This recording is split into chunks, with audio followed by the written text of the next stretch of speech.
I never thought I'd be the kind of person to tell a story like this, but when I think back to what happened last year, sometimes I still wonder if it was even real. And yet my grandmother swears she saved my life. It all started with a match on a dating app. Her name was Elena, and she was almost too perfect. At first I assumed it had to be a catfish. Her pictures looked like something out of a magazine: flawless skin, piercing eyes, this almost old-fashioned elegance. But what really threw me off was the way she talked. Her messages didn't sound like anyone else I'd matched with. She'd say things like, "I don't often show myself to strangers, but you have a warmth that calls to me." Or she'd drop these odd little phrases, like, "Your blood seems strong," or "Your spirit feels unbroken." I brushed it off as weird flirting. I told myself maybe English wasn't her first language. She also said she was recovering from an abusive relationship.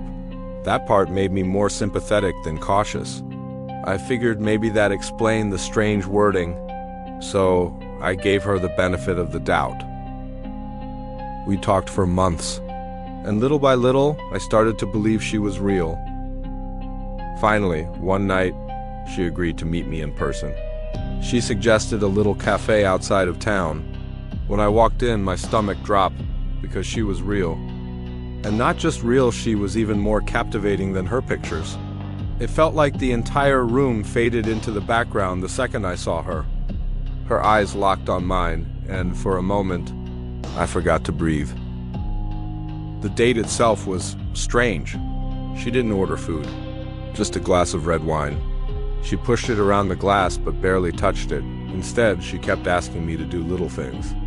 Harmless at first, like look into my eyes and don't blink. Or hold your wrist out for me. And the weird part was, I did it. I didn't even hesitate. It felt like I wasn't entirely in control. Like her voice slipped past my defenses every time she smiled. I felt myself sinking deeper. Then she leaned closer and her voice dropped low. She said, "You're stronger than I thought, but I want more than your time. I want to own you." Her eyes changed. They darkened, like two bottomless pits swallowing the light around them. My heart was racing, but at the same time I felt paralyzed, like she was pulling me underwater. I don't know how I broke free. It was like a switch flipped in my brain. One second I was drowning in her gaze, and the next, I snapped out of it. I stood up, muttered some excuse, and walked out. Every step away from her felt like I was dragging my body through quicksand. But I made it home. When I walked through the door, my grandmother was sitting in the living room. She took one look at me, and her face went pale. She whispered, "She's marked you." I laughed, thinking she was joking. But then she grabbed my wrist, and I swear, there was this faint, dark impression, almost like a bruise, circling my skin where Elena had touched me. My grandmother didn't hesitate. She pulled me into the kitchen, lit a candle, and began chanting words I'd never heard before. The whole room grew heavy, like the air itself didn't want me there. I felt sick, like something inside me was being pulled out. And then I saw her. Not my grandmother, Elena. Just for a split second, her face flickered in the dark corner of the room. Her eyes locked on mine again, full of rage. Then the candle went out. When the smoke cleared, my grandmother told me the truth. She said Elena wasn't just some mysterious woman. She was a predator, a vampire.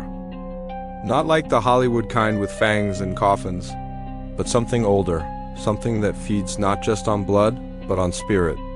My grandmother said if I'd gone on a second date with her, I wouldn't have come back. To this day, I still don't know if I believe it.